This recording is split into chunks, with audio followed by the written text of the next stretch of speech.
ಎಲ್ಲರಿಗೂ ನಮಸ್ಕಾರ. Learn with Chetan YouTube ಚಾನಲ್ಗೆ ನಿಮ್ಮೆಲ್ಲರಿಗೂ ಆಧಾರದ ಸುಸ್ವಾಗತಗಳು. ಇಂದಿನ ದಿನ ನಾವು 8ನೇ ತರಗತಿಯ ವಿಜ್ಞಾನ ವಿಷಯದ ಸಂಕಲನಾತ್ಮಕ ಮೌಲ್ಯಮಾಪನ 1 2025-26ನೇ ಸಾಲಿನ ಪ್ರಶ್ನೆ ಪತ್ರಿಕೆ, ಅರ್ಧವಾರ್ಷಿಕ ಪ್ರಶ್ನೆ ಪತ್ರಿಕೆ ಹಾಗೂ ಕೀ ಉತ್ತರಗಳ ಸಮೇತ ಇಂದಿನ ವಿಡಿಯೋದಲ್ಲಿ ನಿಮ್ಮ ಮುಂದೆ ತರಲಿಕ್ಕೆ ಪ್ರಯತ್ನವನ್ನು ಮಾಡಿದ್ದೇವೆ. ಸೊ ಇದು 8ನೇ ತರಗತಿಯ ವಿಜ್ಞಾನ ವಿಷಯದ ಪ್ರಶ್ನೆ ಪತ್ರಿಕೆ. ಅಂಕಗಳು 40 ಅಂಕಗಳು ಇದಾಗಿರುತ್ತದೆ. ಪ್ರಶ್ನೆ ಸಮಯ ಈ ಒಂದು ಪತ್ರಿಕೆಗೆ 90 ನಿಮಿಷಗಳ ಕಾಲಾವಧಿಯನ್ನು ನೀಡಲಾಗಿರುತ್ತದೆ. ಅರ್ಧವಾರ್ಷಿಕ ಪರೀಕ್ಷೆಯ ಪ್ರಶ್ನೆ ಪತ್ರಿಕೆ ಇದಾಗಿದ್ದು ಸಂಪೂರ್ಣ ಕೀ ಉತ್ತರಗಳು ಸರಳ ಮತ್ತು ಸುಲಭ ಹಾಗೂ ಉತ್ಕೃಷ್ಟ ಕೀ ಉತ್ತರಗಳ ಸಮೇತ ನಿಮ್ಮ ಮುಂದೆ ಬಂದಿದ್ದೇವೆ ನಾವು ಇಂದಿನ ದಿನ. ಸೊ ಇನ್ನು ಯಾರು ನಮ್ಮ ಚಾನಲನ್ನು ಸಬ್ಸ್ಕ್ರೈಬ್ ಮಾಡ್ಕೊಂಡಿಲ್ವೋ ದಯವಿಟ್ಟು ಸಬ್ಸ್ಕ್ರೈಬ್ ಮಾಡ್ಕೊಳ್ಳಿ ಅಂತ ಹೇಳ್ತಾ ಬನ್ನಿ ವಿಡಿಯೋವನ್ನು ಸ್ಟಾರ್ಟ್ ಮಾಡೋಣ. ಮೊದಲನೇ ಪ್ರಶ್ನೆ ನೋಡಿ, ಮಲ್ಟಿಪಲ್ ಚಾಯ್ಸ್ ಪ್ರಶ್ನೆಗಳಿದ್ದಾವೆ. ಹಣ್ಣುಗಳನ್ನು ಬೆಳೆಸುವ ಕೃಷಿ ಭೂಮಿಯಲ್ಲಿ ಅನುಸರಿಸುವ ನೀರಾವರಿ ವಿಧಾನವೆಂದರೆ ಅಂತ ಇದೆ. ಅನುಸರಿಸುವ ನೀರಾವರಿ ವಿಧಾನ ಎಂದರೆ ಆಪ್ಷನ್ ಎ ಹನಿ ನೀರಾವರಿ, ಆಪ್ಷನ್ ಬಿ ತುಂತುರು ನೀರಾವರಿ, ಆಪ್ಷನ್ ಸಿ ಸರಪಳಿ ಪಂಪ್ ಮತ್ತು ರಾಹಟ್ ನೀರಾವರಿ ವಿಧಾನ, ಆಪ್ಷನ್ ಡಿ ಏತ ನೀರಾವರಿ ವಿಧಾನ ಅಂತ ಇದೆ. ಆನ್ಸರ್ ನೋಡೋದಾದರೆ ಆಪ್ಷನ್ ಎ ಹನಿ ನೀರಾವರಿ ಸರಿಯಾದ ಉತ್ತರ ಆಗಿರುತ್ತದೆ. ಇನ್ನು ಎರಡನೆಯ ಪ್ರಶ್ನೆ, LPGಯನ್ನು ಸುಡುವುದು ಈ ಕೆಳಗಿನ ದಹನ ಕ್ರಿಯೆಗೆ ಒಂದು ಉದಾಹರಣೆಯಾಗಿದೆ ಅಂತ ಇದೆ. ಆಪ್ಷನ್ ಎ ಸ್ವಯಂ ಪ್ರೇರಿತ ದಹನ, ಆಪ್ಷನ್ ಬಿ ನಿಧಾನ ದಹನ, ಆಪ್ಷನ್ ಸಿ ಕ್ಷಿಪ್ರ ದಹನ, ಆಪ್ಷನ್ ಡಿ ಸ್ಫೋಟ. ಆನ್ಸರ್ ಬಂದ್ಬಿಟ್ಟು ಆಪ್ಷನ್ ಸಿ ಕ್ಷಿಪ್ರ ದಹನ ಅನ್ನೋದು ಸರಿಯಾದ ಉತ್ತರ ಆಗಿರುತ್ತದೆ. ಮೂರನೇ ಪ್ರಶ್ನೆ, ಈ ಕೆಳಗಿನವುಗಳಲ್ಲಿ ಪ್ರತಿಜೈವಿಕವನ್ನು ಗುರುತಿಸಿ ಅಂತ ಇದೆ. Option A adrenaline, option B streptomycin, option C bilirubin ಹಾಗೂ ಆಪ್ಷನ್ ಡಿ ಇನ್ಸುಲಿನ್ ಅಂತ ಇದೆ. ಸೊ ಆಪ್ಷನ್ ಬಿ ಸ್ಟೆಪ್ಟೊಮೈಸಿನ್ ಅನ್ನೋದು ಸರಿಯಾದ ಉತ್ತರ ಆಗಿರುತ್ತದೆ. ಇನ್ನು ನಾಲ್ಕನೇ ಪ್ರಶ್ನೆ ನೋಡಿ, ದ್ರವಗಳು ಉಂಟು ಮಾಡುವ ಹೆಚ್ಚು ಒತ್ತಡ ಅಂತ ಇದೆ. ಆಪ್ಷನ್ ಎ ಪಾತ್ರೆಯ ಗೋಡೆಗಳು, ಆಪ್ಷನ್ ಬಿ ಕಂಟೈನರ್ನ ಕೆಳಭಾಗ, ಆಪ್ಷನ್ ಸಿ ಎಲ್ಲ ದಿಕ್ಕುಗಳು, ಆಪ್ಷನ್ ಡಿ ಮೇಲೆ ಮಾತ್ರ ಅಂತ ಇದೆ. ದ್ರವಗಳು ಎಲ್ಲವೂ ಆಪ್ಷನ್ ಸಿ ಎಲ್ಲ ದಿಕ್ಕುಗಳಲ್ಲಿ ಏನು ಮಾಡ್ತವೆ, ಹೆಚ್ಚಿನ ಪ್ರಮಾಣದ ಒತ್ತಡವನ್ನು ಹಾಕುತ್ತವೆ. ಪಾತ್ರೆಯ ಗೋಡೆಗಳಾಗಿರ್ಬೋದು, ಕಂಟೈನರ್ನ ಕೆಳಭಾಗದಲ್ಲೂ ಆಗಿರ್ಬೋದು, ಮೇಲೇನೂ ಆಗಿರ್ಬೋದು, ಎಲ್ಲ ದಿಕ್ಕುಗಳಲ್ಲೂ ಕೂಡ ಏನು ಮಾಡ್ತವೆ, ದ್ರವಗಳು ಒತ್ತಡವನ್ನು ಹಾಕುತ್ತವೆ ಅನ್ನೋದು ಸರಿಯಾದ ಉತ್ತರ ಆಗಿರ್ತದೆ. ಇನ್ನು ನೆಕ್ಸ್ಟ್ ಪ್ರಶ್ನೆ ನೋಡಿ, ಎರಡನೇ ಮೇನ್ ಪ್ರಶ್ನೆಗಳು. ಕೆಳಗಿನ ಪ್ರಶ್ನೆಗಳಿಗೆ ಒಂದು ಶಬ್ದ ಅಥವಾ ಒಂದು ವಾಕ್ಯದಲ್ಲಿ ಉತ್ತರಿಸಿ ಅಂತ ಕೇಳಿದ್ದಾನೆ. ಐದನೆಯ ಪ್ರಶ್ನೆ, ಸಿಡುಬು ರೋಗಕ್ಕೆ ಲಸಿಕೆ ಕಂಡುಹಿಡಿದವರು ಯಾರು? ಸಿಡುಬು ರೋಗಕ್ಕೆ ಲಸಿಕೆಯನ್ನು ಕಂಡುಹಿಡಿದವರು ಯಾರು ಅಂತ ಕೇಳ್ತಾನೆ. ಸೊ ಈ ಎರಡನೇ ಮೇನ್ ಪ್ರಶ್ನೆಗಳಿಗೆ ಒಟ್ಟು 4 ಪ್ರಶ್ನೆಗಳಿರ್ತಾವೆ. 1 ಅಂಕ, ಟೋಟಲ್ ಆಗಿ 4 ಅಂಕಗಳು ಈ ಮೇನಿಂದ ಬರ್ತದೆ. ಆನ್ಸರ್ ನೋಡೋದಾದರೆ ಸಿಡುಬು ರೋಗಕ್ಕೆ ಲಸಿಕೆಯನ್ನು ಕಂಡುಹಿಡಿದವರು ಎಡ್ವರ್ಡ್ ಜನ್ನರ್ ಅವರು. ಎಡ್ವರ್ಡ್ ಜನ್ನರ್ ಏನು ಮಾಡ್ತಾರೆ, ಸಿಡುಬು ರೋಗಕ್ಕೆ ಲಸಿಕೆಯನ್ನು ಕಂಡುಹಿಡಿತಾರೆ. ಸಿಡುಬು ನಥಿಂಗ್ ಬಟ್ ಚಿಕನ್ ಪಾಕ್ಸ್ ಅಂತ ಕರಿತೀವಲ್ಲ ಅದು. ಓಕೆನಾ. ಇನ್ನು ಆರನೆಯ ಪ್ರಶ್ನೆ ನೋಡಿ, ಲಗೇಜ್ ಬ್ಯಾಗುಗಳಿಗೆ ಚಕ್ರಗಳನ್ನು ಏಕೆ ಅಳವಡಿಸಿರುತ್ತಾರೆ? ಇದು ಘರ್ಷಣೆಯ ಚಾಪ್ಟರ್ನಲ್ಲಿ ಬರ್ತಕ್ಕಂಥದ್ದು. ಲಗೇಜ್ ಬ್ಯಾಗುಗಳಿಗೆ ಚಕ್ರಗಳನ್ನು ಏಕೆ ಅಳವಡಿಸಿರುತ್ತಾರೆ ಅಂತ ಇದೆ. ಸೊ ಆನ್ಸರ್ ನೋಡ್ತಾ ಹೋಗೋಣ. ಉರುಳುವಿಕೆಯ ಘರ್ಷಣೆಯು ಜಾರುವ ಘರ್ಷಣೆಗಿಂತ ತುಂಬ ಕಡಿಮೆಯಾಗಿದೆ. ಇದು ಚಕ್ರಗಳನ್ನು ಹೊಂದಿರುವ ಚೀಲವನ್ನು ಒಯ್ಯುವುದು ಅಥವಾ ಎಳೆಯುವುದು ಅಥವಾ ತಳ್ಳುವುದು ಸುಲಭಗೊಳಿಸುವುದು. ಅಂದರೆ ಇಲ್ಲಿ ಏನು ಲಗೇಜ್ ಬ್ಯಾಗ್ಗಳಿದೆ, ಟ್ರಾಲಿ ಬ್ಯಾಗ್ಗಳು ಅಂತ ಕರಿತೀವಿ, ಗಾಲಿ ಇರ್ತಾವಲ್ಲ, ಆ ಗಾಲಿ ಇರೋದಕ್ಕಿಂತ ಮುಂಚೆ ಆ ಬ್ಯಾಗನ್ನು ನಾವು ಹೊತ್ಕೊಂಡು ಹೋಗೋದಾಗಲಿ ಜಕ್ಕೊಂಡು ಹೋಗೋದಾಗಲಿ ತುಂಬ ಕಷ್ಟ ಆಗ್ತದೆ. ಯಾಕಪ್ಪ ಅಂದರೆ ಅಲ್ಲಿ ಬ್ಯಾಗಿನ ಕೆಳಭಾಗ ಮತ್ತು ನೆಲದ ಮೇಲ್ಭಾಗದ ನಡುವೆ ಘರ್ಷಣೆ ಉಂಟಾಗೋದ್ರಿಂದ ಏನಾಗ್ತದೆ, ಬ್ಯಾಗ್ ಹರಿತಕ್ಕಂಥ ಚಾನ್ಸಸ್ ಇರ್ತದೆ. ನಮಗೆ ಎತ್ಕೊಂಡು ಹೋಗೋದು ಆಗಲಿ ಜಕ್ಕೊಂಡು ಹೋಗೋದಾಗಲಿ ಕಷ್ಟ ಆಗ್ತದೆ. ಆದರೆ ಅದೇ ಬ್ಯಾಗಿಗೆ ನಾವೇನಾದರೂ ಗಾಲಿಯನ್ನು ಫಿಕ್ಸ್ ಮಾಡಿದರೆ ಆ ಗಾಲಿ ಉರುಳುತ್ತದೆ. ಗಾಲಿ ಅನ್ನೋದು ಏನಾಗ್ತದೆ, ಉರುಳೋದ್ರಿಂದ ಘರ್ಷಣೆ ಕಡಿಮೆ ಪ್ರಮಾಣದಲ್ಲಿ ಉಂಟಾಗುತ್ತೆ. ಹಾಗಾಗಿ ಉರುಳುವಿಕೆಯ ಘರ್ಷಣೆ ಏನೈತಲ್ಲ ಅದು ಜಾರುವ ಘರ್ಷಣೆಗಿಂತ ತುಂಬ ಕಡಿಮೆ ಘರ್ಷಣೆ ಉಂಟಾಗೋದ್ರಿಂದ ಸುಲಭವಾಗಿ ನಾವೇನು ಮಾಡ್ಬೋದು, ಚಲಿಸ್ಬೋದು ಆ ಬ್ಯಾಗನ್ನು ತೆಗೆದುಕೊಂಡು ಅನ್ನೋದು ಸರಿಯಾದ ಆನ್ಸರ್ ಆಗಿರುತ್ತದೆ. ಓಕೆನಾ. ಸೊ ಹಾಗಾಗಿ ಎಲ್ಲ ವಾಹನಗಳಿಗೆ ಗಾಲಿಗಳನ್ನು ನಿರ್ಮಾಣ ಮಾಡಿರೋದು. ಇನ್ನು ಏಳನೇ ಪ್ರಶ್ನೆ ನೋಡಿ, ಕೃಷಿ ಉಪಕರಣವಾದ ನೇಗಿಲು ರೇಖಾಚಿತ್ರ ಬರೆದ ಭಾಗಗಳನ್ನು ಗುರುತಿಸಿ ಅಂತ ಇದೆ. ನೇಗಿಲಿನ ರೇಖಾಚಿತ್ರ ಈ ರೀತಿಯಾಗಿರ್ತದೆ. ಸೊ ಭಾಗಗಳನ್ನು ನೀವೇನು ಮಾಡಬೇಕು, ಗುರುತಿಸಬೇಕು. ಈಚು ಮತ್ತು ನೇಗಿಲಿನ ಕುಳ. ಇನ್ನು ಎಂಟನೇ ಪ್ರಶ್ನೆ ನೋಡಿ, ಜ್ವಲನ ತಾಪ ಎಂದರೇನು? 8ನೇ ಪ್ರಶ್ನೆ, ಜ್ವಲನ ತಾಪ ಎಂದರೇನು ಅಂತ ಕೇಳಿದಾನೆ. ಒಂದು ವಸ್ತು ಬೆಂಕಿಯಿಂದ ಹೊತ್ತಿಕೊಳ್ಳುವ ಕನಿಷ್ಠ ತಾಪವನ್ನು ಅದರ ಜ್ವಲನ ತಾಪ ಎನ್ನುವರು. ಒಂದು ವಸ್ತು ಐತಿ, ಅದು ಬೆಂಕಿಯಿಂದ ಹೊತ್ತಿಕೊಳ್ಳುವ ಕನಿಷ್ಠ ತಾಪಮಾನವನ್ನು ನಾವು ಎಂತ ಕರಿತೀವಿ? ಅದರ ಜ್ವಲನ ತಾಪ ಎಂದು ಕರೆಯುತ್ತೇವೆ. ಇನ್ನು 2 ಅಂಕದ ಪ್ರಶ್ನೆಗಳು. ಸೊ ಒಟ್ಟು 4 ಪ್ರಶ್ನೆಗಳು ಕಂಡು ಬರ್ತವೆ. 2 ಅಂಕ ಟೋಟಲ್ ಆಗಿ, ಒಂದೊಂದು ಪ್ರಶ್ನೆಗೆ 2 ಅಂಕ ಅಂದರೆ 4 ಪ್ರಶ್ನೆಗಳಿಗೆ ಒಟ್ಟು ಟೋಟಲ್ ಆಗಿ 8 ಅಂಕಗಳು ಈ ಒಂದು ಮೇನಿಂದ ಬರ್ತದೆ. ಸೊ 9ನೇ ಪ್ರಶ್ನೆ ಏನಿದೆ ಅಂತ ನೋಡೋಣ. ಬರಿದಾಗದ ಮತ್ತು ಬರಿದಾಗುವ ನೈಸರ್ಗಿಕ ಸಂಪನ್ಮೂಲಗಳ ನಡುವಣ ವ್ಯತ್ಯಾಸಗಳನ್ನು ಬರೆಯಿರಿ ಅಂತ ಕೇಳಿದರೆ ಆನ್ಸರ್ ನೋಡ್ತಾ ಹೋಗೋಣ. ಬರಿದಾಗದ ಸಂಪನ್ಮೂಲಗಳು ಅಂದರೆ ನಿಸರ್ಗದಲ್ಲಿ ಅಪರಿಮಿತ ಪ್ರಮಾಣದಲ್ಲಿದ್ದು ಮತ್ತು ಮಾನವನ ಚಟುವಟಿಕೆಗಳಿಂದ ಬರಿದಾಗುವ ಸಾಧ್ಯತೆಗಳಿಲ್ಲ. ಉದಾಹರಣೆಗೆ ಸೌರ ಬೆಳಕು ಮತ್ತು ಗಾಳಿ, ಇವನ್ನ ಎಷ್ಟೇ ಬಳಸಿದ್ರು ಕೂಡ ನಾವು ಏನಾಗಲ್ಲ, ಅವು ಕಡಿಮೆ ಆಗೋದಿಲ್ಲ. ಹಾಗಾಗಿ ಇದನ್ನು ಬರಿದಾಗದ ಸಂಪನ್ಮೂಲಗಳು ಅಂತ ಕರಿತೀವಿ.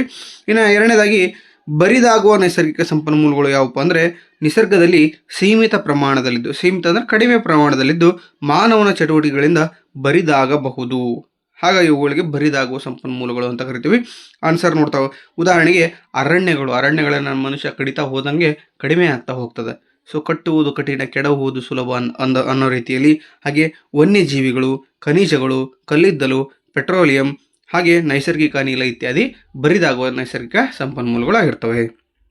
10ನೇ ಪ್ರಶ್ನೆ, ಕಲ್ಲಿದ್ದಲಿನ ಉಪಯೋಗಗಳನ್ನು ಪಟ್ಟಿ ಮಾಡಿ ಅಂತ ಕೇಳಿದಾನೆ. ಸೊ ಬನ್ನಿ ಆನ್ಸರ್ ನೋಡ್ತಾ ಹೋಗೋಣ. ಕಲ್ಲಿದ್ದಲನ್ನು ಅಡುಗೆ ಮಾಡಲು ಇಂಧನವಾಗಿ ಬಳಸುತ್ತಾರೆ. ನೋಡ್ರಿ, ಕಲ್ಲಿದ್ದಲನ್ನು ಅಡುಗೆ ಮಾಡಲು ಇಂಧನವಾಗಿ ಬಳಸ್ತಾರೆ. ಹಿಂದೆ ಇದನ್ನು ರೈಲು ಇಂಜಿನ್ನಲ್ಲಿ ಹಬೆಯನ್ನು ಉತ್ಪತ್ತಿ ಮಾಡಿ ಎಂಜಿನ್ ಚಲಾಯಿಸಲು ಬಳಸುತ್ತಿದ್ದರು. ಹಾಗೆ ಶಾಖೋತ್ಪಾದನಾ ವಿದ್ಯುತ್ ಸ್ಥಾವರಗಳಲ್ಲಿ ವಿದ್ಯುತ್ ಶಕ್ತಿಯ ಉತ್ಪಾದನೆಗೆ ಕಲ್ಲಿದ್ದಲನ್ನು ಬಳಸ್ತಾರೆ. ಅಷ್ಟೇ ಅಲ್ಲದೆ ಕಲ್ಲಿದ್ದಲು ವಿವಿಧ ಕಾರ್ಖಾನೆಗಳಲ್ಲಿ ಇಂಧನವಾಗಿ ಕೂಡ ಬಳಸ್ತಾರೆ. ಇಷ್ಟನ್ನು ಬರೆದ್ರೆ ನಿಮಗೆ 2 ಅಂಕಗಳು ಸಂಪೂರ್ಣವಾಗಿ ಸುಲಭವಾಗಿ ದೊರೀತದೆ. 11ನೇ ಪ್ರಶ್ನೆ, ವಸ್ತುಗಳ ಮೇಲೆ ಬಲದ ಯಾವುದೇ 4 ಪರಿಣಾಮಗಳನ್ನು ಪಟ್ಟಿ ಮಾಡಿ ಅಂತ ಕೇಳಿದಾನೆ. ಆನ್ಸರ್ ನೋಡ್ತಾ ಹೋಗೋಣ. ವಸ್ತುವಿನ ಜವ ಅಥವಾ ಅದರ ಚಲನೆಯ ದಿಕ್ಕಿನಲ್ಲಿನ ಬದಲಾವಣೆ ಅಥವಾ ಈ 2 ಅಂಶಗಳು ಅದರ ಚಲನೆಯ ಸ್ಥಿತಿಯನ್ನು ಬದಲಾವಣೆಯನ್ನು ಮಾಡ್ತದೆ. ಹಾಗೆ ವಸ್ತುವಿನ ಮೇಲೆ ಪ್ರಯೋಗವಾಗುತ್ತಿರುವ ಬಲವು ಅದರ ಚಲನೆಯ ಸ್ಥಿತಿ ಬದಲಾವಣೆ ಅಷ್ಟೇ ಅಲ್ಲದೆ ಅದರ ಆಕಾರದ ಬದಲಾವಣೆಗೂ ಕಾರಣವಾಗಬಹುದು. ನೋಡ್ರಿ, ಇಲ್ಲಿ 4 ಪರಿಣಾಮಗಳು ಅಂತ ಇದೆ, ಹೌದಾ? ವಸ್ತುವಿನ ಮೇಲೆ ಬಲದ, ಈಗ ಫಾರ್ ಎಕ್ಸಾಂಪಲ್ ನಾನು ಕೈಯಲ್ಲಿ ಒಂದು ಚಾಪಿಸನ್ನು ಹಿಡ್ಕೊಂಡಿದ್ದೀನಿ. ಆ ಒಂದು ಚಾಪಿಸ್ನ ಮೇಲೆ, ಚಾಪಿಸ್ ನಥಿಂಗ್ ಬಟ್ ವಸ್ತು, ಆ ವಸ್ತುವಿನ ಮೇಲೆ ಬಲವನ್ನು ಹಾಕಿದಾಗ ಆ ಚಾಪಿಸನ್ನು ಏನು ಮಾಡ್ಬೋದು, ನಾವು ಮುರಿಬಹುದು. ಚಾಪಿಸನ್ನು ಹಾಕಿ ಏನು ಮಾಡ್ಬೋದು, ಮುರಿಬಹುದು, ಹೌದಾ? ಇದು ಒಂದು ಪರಿಣಾಮ. 2ನೇದಾಗಿ, ಆ ಚಾಪಿಸನ್ನು ದೂರಕ್ಕೆ ಎಸೆಯಬಹುದು. ದೂರಕ್ಕೆ ಏನು ಮಾಡ್ಬೋದು, ಎಸಿಬಹುದು. ಅಂದರೆ ನಿಶ್ಚಲ ಸ್ಥಿತಿಯಿಂದ ಅದು ಚಲನೆಗೆ ಬರ್ತದೆ. ಪರಿಣಾಮ 2 ಆಯಿತು. 3ನೇದು, ಆ ಚಾಪಿಸನ್ನು ತೆಗೆದುಕೊಂಡು ಬ್ಲ್ಯಾಕ್ ಬೋರ್ಡ್ಗೆ ನಾನು ಉಜ್ಜಬಹುದು, ಜೋರಾಗಿ ಬರಿಬಹುದು, ಹೌದಾ? ಬಲವನ್ನು ಹಾಕಿದಾಗ ಅದು ಸವೆತಕ್ಕೆ ಒಳಗಾಗ್ತದೆ. ಅರ್ಥ ಆಗ್ತಿದೆ ನಾನು ಹೇಳೋದು? ಸೊ ಅಷ್ಟೇ ಅಲ್ಲದೆ ಒಂದು ಚಾಪಿಸನ್ನು ನಾನು ಏನು ಮಾಡೋದು, ಪುಡಿ ಮಾಡಬಹುದು. ಸೊ ಬಲವನ್ನು ಹಾಕಿ ಪುಡಿ ಮಾಡ್ಬೋದು. ಇಂತಹ ಪರಿಣಾಮಗಳು ಏನಾಗ್ತದೆ, ಕಂಡು ಬರ್ತವೆ. ಹಾಗಾಗಿ ವಸ್ತುಗಳ ಮೇಲೆ ಯಾವುದೇ ಬಲವನ್ನು ಹಾಕಿದಾಗ ಅಲ್ಲಿ ಏನಾಗ್ತದೆ, ಚಲನೆಯಲ್ಲಿ ಬದಲಾವಣೆ ಆಗ್ತದೆ, ಸ್ಥಿತಿಯಲ್ಲಿ ಬದಲಾವಣೆ ಆಗ್ತದೆ, ಗಾತ್ರದಲ್ಲಿ ಬದಲಾವಣೆ ಆಗ್ತದೆ. ಓಕೆ, ಈ ರೀತಿಯಾದಂಥ ಬದಲಾವಣೆಗಳು ಕಂಡು ಬರ್ತವೆ. 12ನೇ ಪ್ರಶ್ನೆ ನೋಡಿ. ಬಿತ್ತನೆ ಮಾಡುವ ಮುನ್ನ ಮಣ್ಣನ್ನು ಹದಗೊಳಿಸುವಿಕೆ 4 ಪ್ರಾಮುಖ್ಯತೆಗಳನ್ನು ಬರೆಯಿರಿ ಅಂತ ಇದೆ. ಸೊ ಆನ್ಸರ್ನ ನೋಡ್ತಾ ಹೋಗೋಣ. ಮೊದಲನೇದಾಗಿ, ಬಿತ್ತನೆ ಮಾಡೋದಕ್ಕಿಂತ ಮುಂಚೆ ಉತ್ತಮ ಬೇರುಗಳ ಬೆಳವಣಿಗೆಗೆ ಮಣ್ಣನ್ನು ಏನು ಮಾಡಬೇಕಾಗ್ತದೆ, ಸಡಿಲಗೊಳಿಸಬೇಕಾಗ್ತದೆ. ಗಾಳಿ ಮತ್ತು ನೀರು ಬೇರುಗಳಿಗೆ ತಲುಪಲು ಸಹಾಯ ಮಾಡುತ್ತದೆ. ಕಳೆಗಳು ಮತ್ತು ಹಾನಿಕಾರಕ ಜೀವಿಗಳನ್ನು ತೆಗೆದುಹಾಕುತ್ತದೆ. ಅಷ್ಟೇ ಅಲ್ಲದೆ ಗೊಬ್ಬರ ಮತ್ತು ರಸಗೊಬ್ಬರಗಳನ್ನು ಮಣ್ಣಿನಲ್ಲಿ ಮಿಶ್ರಣ ಮಾಡುತ್ತದೆ. ಹಾಗಾಗಿ ಬಿತ್ತನೆ ಮಾಡುವ ಮುನ್ನ ನಾವು ಮಣ್ಣನ್ನು ಏನು ಮಾಡಬೇಕು, ಹದಗೊಳಿಸಬೇಕು. ಹದಗೊಳಿಸಿದಾಗ ಇಷ್ಟೆಲ್ಲ ಉಪಯೋಗಗಳು ಆಗ್ತವೆ. ಇನ್ನು 4ನೇ ಮೇನ್ ಪ್ರಶ್ನೆಗಳನ್ನು ನೋಡ್ತಾ ಹೋಗೋಣ. ಒಟ್ಟು 5 ಪ್ರಶ್ನೆಗಳು ಕಂಡು ಬರ್ತವೆ. 3 ಅಂಕಗಳು, 15 ಅಂಕಗಳು ಈ ಒಂದು ಮೇನಿಂದ ಬರ್ತದೆ. ಸೊ ಅವು ಯಾವ್ಯಾವು ಅಂತ ನೋಡ್ತಾ ಹೋಗೋಣ. 13ನೇ ಪ್ರಶ್ನೆ, ರಸಗೊಬ್ಬರಗಳು ಸಾವಯವ ಗೊಬ್ಬರಕ್ಕಿಂತ ಹೇಗೆ ಭಿನ್ನವಾಗಿವೆ ಎಂದು ವಿವರಿಸಿ ಅಂತ ಕೇಳಿದ ವ್ಯತ್ಯಾಸವನ್ನು ಕೇಳಿದಾನೆ. ಸೊ ಬನ್ನಿ ಆನ್ಸರ್ ನೋಡ್ತಾ ಹೋಗೋಣ. ರಸಗೊಬ್ಬರಗಳು ಮಾನವ ನಿರ್ಮಿತ ನಿರವಯವ ಲವಣವಾಗಿದ್ದರೆ ಸಾವಯವ ಗೊಬ್ಬರವು ಒಂದು ನೈಸರ್ಗಿಕ ಪದಾರ್ಥವಾಗಿದ್ದು ಅದನ್ನು ಸಗಣಿ ಮತ್ತು ಸಸ್ಯಗಳ ಉಳಿಕೆಗಳ ವಿಘಟನೆಯಿಂದ ಪಡೆಯಲಾಗುತ್ತದೆ. ರಸಗೊಬ್ಬರಗಳನ್ನು ಕಾರ್ಖಾನೆಗಳಲ್ಲಿ ಉತ್ಪಾದಿಸುತ್ತಾರೆ. ಸಾವಯವ ಗೊಬ್ಬರಗಳನ್ನು ಬಯಲುಗಳಲ್ಲಿ ಉತ್ಪಾದಿಸಬಹುದು. ರಸಗೊಬ್ಬರಗಳು ಯಾವುದೇ ರೀತಿಯ ಹ್ಯೂಮಸ್ಸನ್ನು ಮಣ್ಣಿಗೆ ಒದಗಿಸುವುದಿಲ್ಲ. ಸಾವಯವ ಗೊಬ್ಬರವು ಸಾಕಷ್ಟು ಹ್ಯೂಮಸ್ಸನ್ನು ಮಣ್ಣಿಗೆ ಒದಗಿಸುತ್ತದೆ. 4ನೇ ಅಂಶ, ರಸಗೊಬ್ಬರಗಳು ನೈಟ್ರೋಜನ್, ಫಾಸ್ಫರಸ್ ಮತ್ತು ಪೊಟ್ಯಾಷಿಯಂಗಳಂತಹ ಸಸ್ಯ ಪೋಷಕಗಳಿಂದ ಸಮೃದ್ಧವಾಗಿದ್ದರೆ ಸಾಪೇಕ್ಷವಾಗಿ ಸಾವಯವ ಗೊಬ್ಬರವು ಸಸ್ಯ ಪೋಷಕಗಳನ್ನು ಕಡಿಮೆ ಪ್ರಮಾಣದಲ್ಲಿ ಹೊಂದಿರುತ್ತದೆ ಅಂತ ಬರೆದ್ರೆ ನಿಮಗೆ ಸಂಪೂರ್ಣವಾಗಿ 3 ಅಂಕಗಳು ದೊರೆಯುತ್ತವೆ. ಇನ್ನು 14ನೇ ಪ್ರಶ್ನೆ ನೋಡಿ, ಘರ್ಷಣೆಯು ಮಿತ್ರ ಮತ್ತು ಶತ್ರು ಎಂದು ಎರಡೂ ಹೌದು ಎಂಬುದಕ್ಕೆ ಎರಡು ಉದಾಹರಣೆಯನ್ನು ನೀಡಿ ಅಂತ ಕೇಳಿದರೆ, ಘರ್ಷಣೆಯು ಮಿತ್ರ ಎಂಬುದಕ್ಕೆ ಉದಾಹರಣೆಗಳು ಈ ರೀತಿಯಾಗಿರ್ತವೆ. ನಾವು ಕೆಲಸಗಳನ್ನು ಮಾಡಲು, ವಸ್ತುಗಳನ್ನು ಕೈಯಲ್ಲಿ ಹಿಡಿಯಲು ಘರ್ಷಣೆ ಸಹಾಯವನ್ನು ಮಾಡುತ್ತದೆ. ನಾವುಗಳು ನಡೆದಾಡಲು, ನೆಲದ ಮೇಲೆ ಸ್ಥಿರವಾಗಿ ನಿಲ್ಲಲು ನಮ್ಮ ಪಾದಗಳು ಮತ್ತು ನೆಲದ ನಡುವಿನ ಘರ್ಷಣೆಯಿಂದ ಸಹಾಯ ಮಾಡುತ್ತದೆ ಅಂತ ಹೇಳ್ಬೋದು. ನೋಡ್ರಿ, ನಾವು ಯಾವುದೇ ಒಂದು ಕೆಲಸವನ್ನು ಮಾಡ್ಬೇಕಂತ ಇದೇ ಚಾಪೀಸನ್ನು ಹೇಳಿದಲ್ಲ ನಾನು, ಆ ಚಾಪೀಸನ್ನು ಹಿಡ್ಕೊಂಡು ಬರಿತಾ ಇದ್ದೇನೆ ಅಂದರೆ ಅಲ್ಲಿ ಘರ್ಷಣೆ ಉಂಟಾಗ್ತದೆ. ಆ ಘರ್ಷಣೆಯಿಂದ ಆ ಬೋರ್ಡ್ ಮೇಲೆ ಏನಾಗ್ತಾವೆ, ಅಕ್ಷರಗಳು ನೀಟಾಗಿ ಬರಿತಾವೆ, ಮೂಡೋದ್ರಿಂದ ತಾನೇ ಮಕ್ಕಳಿಗೆಲ್ಲ ಕಾಣೋದು. ಸೊ ಇದು ಕೂಡ ಒಂದು ಘರ್ಷಣೆ, ಹೌದಾ? ಈಗ ನಾವು ಓಡ್ತಾ ಇರ್ತೀವಿ, ಆಡುವಾಗ ಆ ಒಂದು ನೆಲದ ಮೇಲೆ ನಾವು ಏನು ಮಾಡ್ತೀವಿ, ಬಲವನ್ನು ಹಾಕ್ತೇವೆ, ಘರ್ಷಣೆ ಆಗ್ತದೆ. ನಮ್ಮ ಪಾದದ ಕೆಳಭಾಗ, ನಮ್ಮ ಪಾದ ಮತ್ತು ಆ ಒಂದು ಭೂಮಿಯ ಮೇಲ್ಭಾಗದ ನಡುವೆ ಘರ್ಷಣೆ ಉಂಟಾಗೋದನ್ನ ನಾವು ಏನು ಮಾಡ್ತೀವಿ, ಚೆನ್ನಾಗಿ ನಡಿತೀವಿ ಮತ್ತು ಓಡ್ತೇವೆ ಮತ್ತು ಆಡ್ತೇವೆ. ಅದೇ ಘರ್ಷಣೆ ಕಡಿಮೆ ಆಯ್ತು ಅಂದರೆ ಅಲ್ಲಿ ಏನಾಗ್ತದೆ, ನಾವು ಜಾರಿದಾಗ ಬೀಳೋ ಚಾನ್ಸಸ್ ಇರ್ತದೆ. ಸೊ ಘರ್ಷಣೆ ಯಾವಾಗ ಕಡಿಮೆ ಆಗ್ತೈತಲ್ಲ ಅವಾಗ ಜಾರ್ತೇವೆ ನಾವು. ಘರ್ಷಣೆ ಚೆನ್ನಾಗಿದ್ದರೆ ಮಾತ್ರ ನಾವು ಸುಲಭವಾಗಿ ನಡಿಬೋದು, ಸುಲಭವಾಗಿ ಓಡ್ಬೋದು, ಸುಲಭವಾಗಿ ಆಡ್ಬೋದು. ಹಾಗಾಗಿ ಘರ್ಷಣೆ ಒಂದು ಮಿತ್ರ ಅನ್ನೋದಕ್ಕೆ 2 ಉದಾಹರಣೆಗಳಾದವು. ಹಾಗಾದರೆ ಘರ್ಷಣೆ ಅನ್ನೋದು ಶತ್ರು ಅನ್ನೋದಕ್ಕೆ ಒಂದು 2 ಉದಾಹರಣೆಗಳನ್ನು ಕೇಳಿದರೆ, ಘರ್ಷಣೆಯು ಸ್ಕ್ರೂಗಳನ್ನು, ಬಾಲ್ ಬೇರಿಂಗ್ ಅಥವಾ ಬೂಟಿನ ತಳದ ಅಟ್ಟೆಗಳಂತಹ ವಸ್ತುಗಳನ್ನು ಸವೆದು ಹೋಗುವಂತೆ ಮಾಡ್ತದೆ. ನೋಡ್ರಿ, ಘರ್ಷಣೆ ಸ್ಕ್ರೂ ಏನು ನಟ್ಟು ಬೋಲ್ಟ್ಗಳು ಇರ್ತಾವಲ್ಲ, ಅವುಗಳು ಘರ್ಷಣೆಯಿಂದ ಏನಾಗ್ತವೆ, ಸವಿದು ಕಟ್ಟಾಗ್ತವೆ. ಹಾಗೆ ಬಾಲ್ ಬೇರಿಂಗ್, ಸೈಕಲ್ನ ಗಾಲಿಗಳಲ್ಲಿ ಬಾಲ್ ಬೇರಿಂಗ್ ಇರ್ತಾವಲ್ಲ, ಅವು ಸೌದು ಘರ್ಷಣೆಯಿಂದ ಸೌದು ಏನಾಗ್ತದೆ, ಸೈಕಲ್ ಗಾಲಿ ಹಾಳಾಗ್ತದೆ. ಇನ್ನು ಬೂಟು ಚಪ್ಪಲ್ ಹಾಕಿರ್ತಾವಲ್ಲ, ನಡೆದು ಚಪ್ಪಲಿನ ಕೆಳಭಾಗ ಮತ್ತು ಭೂಮಿಯ ಮೇಲ್ಭಾಗದ ನಡುವೆ ಘರ್ಷಣೆ ಉಂಟಾದಾಗ ಅವು ಏನಾಗ್ತವೆ, ಚಪ್ಪಲು ಬೂಟು ಸವಿತಕ್ಕೆ ಒಳಗಾಗ್ತವೆ. ಇದು ಕೂಡ ಶತ್ರು ಅನ್ನೋದಕ್ಕೆ ಒಂದು ಉದಾಹರಣೆ. ಇನ್ನು ಎರಡನೆಯದೇನಪ್ಪ ಅಂದರೆ, ಒಂದು ಯಂತ್ರವನ್ನು ಚಾಲನೆ ಮಾಡಿದಾಗ ಉತ್ಪತ್ತಿಯಾಗುವ ಉಷ್ಣವು ಹೆಚ್ಚಿನ ಶಕ್ತಿಯನ್ನು ನಷ್ಟವಾಗುವಂತೆ ಮಾಡ್ತದೆ. ಅಂದರೆ ಗಾಡಿ ಆನ್ ಮಾಡಿದಾಗ ಘರ್ಷಣೆಯಿಂದ ಆಗ್ತದೆ ಸೌಂಡ್ ಬರ್ತದಲ್ಲ, ಆ ಸೌಂಡ್ನಿಂದ ಗಾಡಿಯಲ್ಲಿ ಇರ್ತಕ್ಕಂಥ ಎಂಜಿನ್ ಕೂಡ ಏನಾಗ್ತದೆ, ಹಾಳಾಗ್ತಕ್ಕಂಥ ಸಂಭವನೀಯತೆ ಇರ್ತದೆ. ಸೊ ಘರ್ಷಣೆ ಒಂದು ಶತ್ರುನೂ ಹೌದು, ಮಿತ್ರನೂ ಹೌದು ಅನ್ನೋದಕ್ಕೆ 2 ಉದಾಹರಣೆಗಳನ್ನು ಬರೆದ್ರೆ ನಿಮಗೆ ಸಂಪೂರ್ಣವಾಗಿ 3 ಅಂಕಗಳು ದೊರೆಯುತ್ತವೆ. ಇನ್ನು 15ನೇ ಪ್ರಶ್ನೆ ನೋಡಿ, ಸತ್ತ ಸಸ್ಯರಾಶಿಯಿಂದ ಕಲ್ಲಿದ್ದಲು ಹೇಗೆ ಉಂಟಾಗುತ್ತದೆ ಅನ್ನೋದನ್ನು ವಿವರಿಸಿ ಅಂತ ಕೇಳಿದರೆ ಇಂಪಾರ್ಟೆಂಟ್ ಪ್ರಶ್ನೆ. ಸುಮಾರು 300 ಮಿಲಿಯನ್ ವರ್ಷಗಳ ಹಿಂದೆ ಭೂಮಿಯು ತಗ್ಗಾದ ತೇವಾಂಶದಿಂದ ಕೂಡಿದ ಪ್ರದೇಶಗಳಲ್ಲಿ ದಟ್ಟವಾದ ಅರಣ್ಯಗಳಿಂದ ಕೂಡಿತ್ತು. ಪ್ರವಾಹದಂಥ ನೈಸರ್ಗಿಕ ಪ್ರಕ್ರಿಯೆಗಳಿಂದ ಈ ಅರಣ್ಯಗಳು ಮಣ್ಣಿನಡಿಯಲ್ಲಿ ಹೂತು ಹೋದವು. ಅವುಗಳ ಮೇಲೆ ಹೆಚ್ಚು ಮಣ್ಣು ಸಂಗ್ರಹವಾದಂತೆ ಅವು ಸಂಪೀಡನೆಗೊಂಡವು. ಅವು ಹೆಚ್ಚು ಒತ್ತಡ ಮತ್ತು ಹೆಚ್ಚು ತಾಪಕ್ಕೆ ಸಿಲುಕಿ ನಿಧಾನವಾಗಿ ಕಲ್ಲಿದ್ದಲಾಗಿ ಪರಿವರ್ತನೆಯಾಗಿವೆ ಅಂತ ಬರೆದ್ರೆ ನಿಮಗೆ ಸಂಪೂರ್ಣವಾಗಿ 3 ಅಂಕಗಳು ದೊರೆತವೆ. 16ನೇ ಪ್ರಶ್ನೆ ನೋಡಿ, ತರಳಗಳಲ್ಲಿ ಚಲಿಸುವ ವಸ್ತುಗಳು ವಿಶಿಷ್ಟ ಆಕಾರವನ್ನು ಹೊಂದಿರಬೇಕು, ಏಕೆ ವಿವರಿಸಿ ಅಂತ ಕೇಳಿದರೆ, ವಸ್ತುಗಳು ತರಳದ ಮೂಲಕ ಹಾದು ಹೋಗುವಾಗ ಅವುಗಳ ಮೇಲೆ ವರ್ತಿಸುವ ಘರ್ಷಣೆಯನ್ನು ಮೀರಬೇಕಾಗುತ್ತದೆ. ಈ ಪ್ರಕ್ರಿಯೆಯಲ್ಲಿ ಅವು ತಮ್ಮ ಶಕ್ತಿಯನ್ನು ಕಳೆದುಕೊಳ್ಳುತ್ತವೆ. ಈ ಘರ್ಷಣೆಯನ್ನು ಕಡಿಮೆಗೊಳಿಸಿದಾಗ ವಸ್ತುಗಳಿಗೆ ವಿಶೇಷ ಆಕಾರಗಳನ್ನು ನೀಡಲಾಗುತ್ತದೆ. ಆದ್ದರಿಂದ ತರಲೆಗಳಲ್ಲಿ ಚಲಿಸುವ ವಸ್ತುಗಳು ವಿಶಿಷ್ಟ ಆಕಾರವನ್ನು ಹೊಂದಿರಬೇಕಾಗುತ್ತದೆ. ಓಕೆ. ಇನ್ನು 17ನೇ ಪ್ರಶ್ನೆ ನೋಡಿ, ಕಾರಣ ಕೊಡಿ ಪ್ರಶ್ನೆಗಳಿದ್ದಾವೆ. ಒಂಟೆ ಮರಳಿನ ಮೇಲೆ ಸುಲಭವಾಗಿ ನಡೆಯುತ್ತದೆ. ಇನ್ನು 2ನೇ ಪ್ರಶ್ನೆ, ಆಳವಾದ ಸಮುದ್ರದಲ್ಲಿ ಈಜುವ ನಾವಿಕರು ನಿಗದಿತ ಬಟ್ಟೆಗಳನ್ನು ಧರಿಸಬೇಕು ಅಂತ ಇದೆ. ಸೊ ಆನ್ಸರ್ ನೋಡ್ತಗೋಣ. ಒಂಟೆಗಳು ಯಾಕೆ ಸುಲಭವಾಗಿ ಮರಳಿನ ಮೇಲೆ ನಡೀತಪ್ಪ ಅಂದ್ರೆ, ಅವುಗಳ ವಿಶಾಲ ಪಾದಗಳು ಒಂಟೆಗಳು ಮರಳಿನ ಮೇಲೆ ಸುಲಭವಾಗಿ ನಡೆಯಬಹುದು. ಏಕೆಂದರೆ ಮರಳಿನ ಮೇಲೆ ಬೀರುವ ಒತ್ತಡವನ್ನು ಏನು ಮಾಡ್ತಪ್ಪ ಅಂದರೆ ಕಡಿಮೆ ಮಾಡುತ್ತವೆ. ಹಾಗಾಗಿ ಸುಲಭವಾಗಿ ಒಂಟೆಗಳು ಏನು ಮಾಡ್ತವೆ, ಮರಳಿನಲ್ಲಿ ನಡೀತವೆ. ಇನ್ನು 2ನೇ ಪ್ರಶ್ನೆ, ಆಳವಾದ ಸಮುದ್ರದಲ್ಲಿ ಈಜುವ ನಾವಿಕರು ನಿಗದಿತ ಬಟ್ಟೆಗಳನ್ನು ಧರಿಸಬೇಕು, ಏಕೆ ಅಂತ ಇದೆ. ಸೊ ಆಳವಾದ ಸಮುದ್ರದಲ್ಲಿ ಈಜುವ ನಾವಿಕರು ವಿಶೇಷ ಬಟ್ಟೆಗಳನ್ನು ಧರಿಸುತ್ತಾರೆ. ಇದನ್ನು ಡೈವಿಂಗ್ ಸೂಟ್ಗಳು ಎಂದು ಕರೆಯುತ್ತಾರೆ. ಡ್ರೈವಿಂಗ್ ಅಂತ ಇದೆ, ಕ್ಷಮೆ ಇರಲಿ. ಆಳದಲ್ಲಿ ಅಪಾರ ಪ್ರಮಾಣದ ಒತ್ತಡದಿಂದ ತಮ್ಮನ್ನು ರಕ್ಷಿಸಿಕೊಳ್ಳಬೇಕಾಗುತ್ತೆ. ಆಳದೊಂದಿಗೆ ಒತ್ತಡವು ನಾಟಕೀಯವಾಗಿ ಹೆಚ್ಚಾಗುತ್ತದೆ ಮತ್ತು ಈ ಸೂಟ್ಗಳನ್ನು ಆ ಒತ್ತಡವನ್ನು ತಡೆದುಕೊಳ್ಳಲು ವಿನ್ಯಾಸಗೊಳಿಸಲಾಗಿದೆ. ಮತ್ತು ಡೈವರ್ ಹೇಳ್ತಾ ಇದ್ದೀನಿ ಅಂದರೆ ಬೀಳ್ತಕ್ಕಂಥ ಡೈವರ್ ಓಕೆ, ಆರಾಮದಾಯಕ ಮತ್ತು ಸುರಕ್ಷಿತವಾಗಿರಲು ಅವು ಅನುವು ಮಾಡಿಕೊಡುತ್ತದೆ. ಹೆಚ್ಚುವರಿಯಾಗಿ ಅವರು ತಣ್ಣೀರಿನಲ್ಲಿ ಉಷ್ಣ ನಿಯಂತ್ರಣಕ್ಕೆ ಸಹಾಯ ಮಾಡುತ್ತದೆ ಮತ್ತು ಸಮುದ್ರ ಜೀವಿಗಳಿಂದ ರಕ್ಷಿಸಲು ಏನು ಮಾಡ್ತದೆ, ಸಹಾಯವಾಗೋದ್ರಿಂದ ನಿಗದಿತ ಬಟ್ಟೆಗಳನ್ನು ಏನು ಮಾಡಬೇಕಾಗ್ತದೆ, ಧರಿಸಬೇಕಾಗ್ತದೆ. ಇನ್ನು ನೆಕ್ಸ್ಟ್ ಪ್ರಶ್ನೆಗಳನ್ನು ನೋಡಿ, 4 ಅಂಕದ ಒಂದು ಪ್ರಶ್ನೆ ಇದೆ.